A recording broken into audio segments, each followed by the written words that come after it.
Chers membres de la CCIH, bonjour et bienvenue dans cette nouvelle chronique. Aujourd'hui, on va aborder le thème de l'effet NIMBY. NIMBY pour l'acronyme de Not in my backyard, soit surtout pas chez moi, surtout pas dans mon jardin. Et ce thème, on va l'aborder, le détailler avec le président de la Chambre du commerce et de l'industrie, M. Jérôme Vecchio. Je vous invite à le rejoindre avec moi. Monsieur le Président, bonjour. Bonjour. Alors nous sommes réunis ici pour expliquer ce qu'est le phénomène NIMBY. Est-ce que vous pouvez nous détailler davantage ce que ça implique pour les industriels? L'effet NIMBY, c'est un phénomène qui est tout à fait récent et que nous, industriels, nous voyons apparaître dans nos régions. C'est en réalité la contestation ou le mécontentement de citoyens qui s'opposent à des projets industriels qui vont sortir de terre ou qui sont déjà présents et qui veulent par exemple s'agrandir. Donc cet effet NIMBY, on est d'accord de développer l'industrie, mais pas dans mon jardin, pas trop près de chez moi, parce qu'on a certainement peur des nuisances, qu'elles soient pollution sonore, pollution de l'air ou des sols. Et donc voilà, aujourd'hui l'industriel se trouve face à un collectif de citoyens qui va bloquer carrément le projet industriel. Vous avez des exemples que vous pouvez connaître actuellement? Il y en a plusieurs. Dans le Hainaut, nous avons la boucle du Hainaut, nous avons le projet des éoliennes du côté de Senef, nous avons le projet Clairbotte du côté de Glin. Donc oui, les projets sont souvent bloqués et les exemples sont nombreux malheureusement. Donc vous l'avez dit, c'est souvent, ça arrive régulièrement, mais est-ce qu'il y a des solutions pour apaiser ce genre de conflit? Mais avant de trouver des solutions, il faut essayer de comprendre la racine du problème et avant d'être des industriels, nous sommes aussi des citoyens. Et donc on comprend l'inquiétude des citoyens.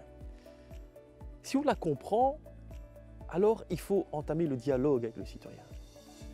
Il faut essayer de comprendre pourquoi cette peur, pourquoi cette crainte d'une industrie qui ne peut pas se développer. Le dialogue doit être la priorité pour les deux parties.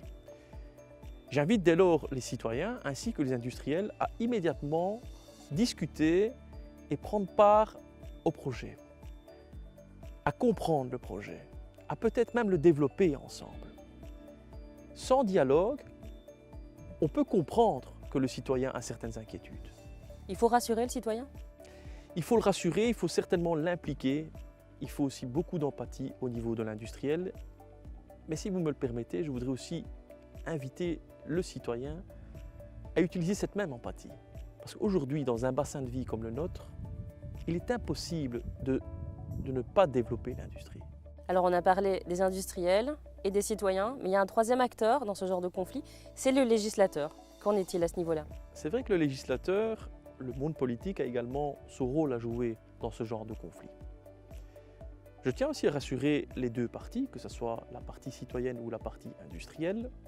La législation nous oblige à ne pas polluer. Et si il devait y avoir une zone grise dans la législation, j'invite alors à ce moment-là le monde politique à résoudre cette question que peut se poser le citoyen pour apporter une solution à l'industrie. Vous les invitez à prendre davantage leurs responsabilités? Je pense qu'ils le font déjà. Je sais que c'est un effet qui est récent, l'effet NIMBY. C'est quelque chose qu'on n'a pas connu dans les années 80, dans les années 90. C'est quelque chose que les trois parties doivent se mettre à table pour d'abord le comprendre, pour bien le comprendre et pour que les trois parties soient satisfaites. Alors on est ici à Bois-du-Luc et ce n'est pas un hasard dans cette chronique si on est ici à Oudin-Emery. Oui, c'est vrai que pour moi le charbonnage et tout particulièrement au Bois-du-Luc parce que je suis originaire de cette région, ça incarne la première industrialisation dans notre zone de vie. Le charbonnage a rayonné littéralement sur la vie et sur le quotidien des citoyens et des travailleuses et des travailleurs. On termine donc sur une note positive. Merci beaucoup pour cet échange, Monsieur le Président. Merci beaucoup, chers membres de la Chambre du commerce, pour votre attention. À très bientôt.